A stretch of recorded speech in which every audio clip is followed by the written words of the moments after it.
শিক্ষাঙ্গনে সন্ত্রাস ও সহিংসতার কোনো স্থান নেই। আমরা দুটি কর্মসূচি ঘোষণা করছি। ছাত্র রাজনীতির মোড়কে পেশিশক্তির প্রদর্শনী ও সহিংসতার মাধ্যমে শিক্ষার্থীদের মধ্যে ভীতি সৃষ্টির ঘটনা দেখা যাচ্ছে, যা ছাত্র রাজনীতির মূল উদ্দেশ্যকে ব্যাহত করছে এবং শিক্ষার স্বাভাবিক এবং সুষ্ঠু পরিবেশ নষ্ট করছে।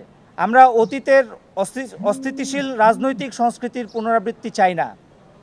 প্রতিটি ক্যাম্পাসে নিরাপদ ও সুষ্ঠু শিক্ষার পরিবেশ নিশ্চিত করা এখন সময়ের দাবি।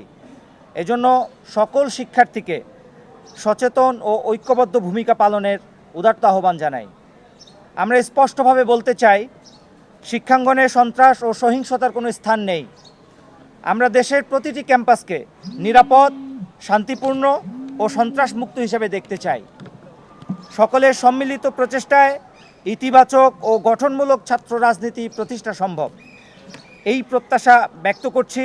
একই সাথে আমরা প্রশাসন ও আইনশৃঙ্খলা বাহিনীর প্রতি আহ্বান জানাচ্ছি, চলমান সৃষ্ট পেশিশক্তির প্রদর্শনী ও সন্ত্রাসী ছাত্র রাজনীতির মোড়কে যেই সন্ত্রাসী রাজনীতি, এর মধ্যে যারা জড়িত ছিল তাদেরকে দ্রুত শনাক্ত করে দৃষ্টান্তমূলক শাস্তি নিশ্চিত এবং ক্যাম্পাসগুলোতে স্থায়ী শান্তি প্রতিষ্ঠায় কার্যকর পদক্ষেপ গ্রহণ করতে আমরা উদাত্তভাবে আহ্বান জানাই। ইসলামী ছাত্র আন্দোলন বাংলাদেশের উদ্যোগে ক্যাম্পাসে সৃষ্ট সন্ত্রাস ও সহিংসতায় প্রতিবাদে আমাদের যেই কর্মসূচি, সেই কর্মসূচি ঘোষণা করছি। আমরা দুটি কর্মসূচি আজকে আমাদের এই সংবাদ সম্মেলন থেকে ঘোষণা করছি।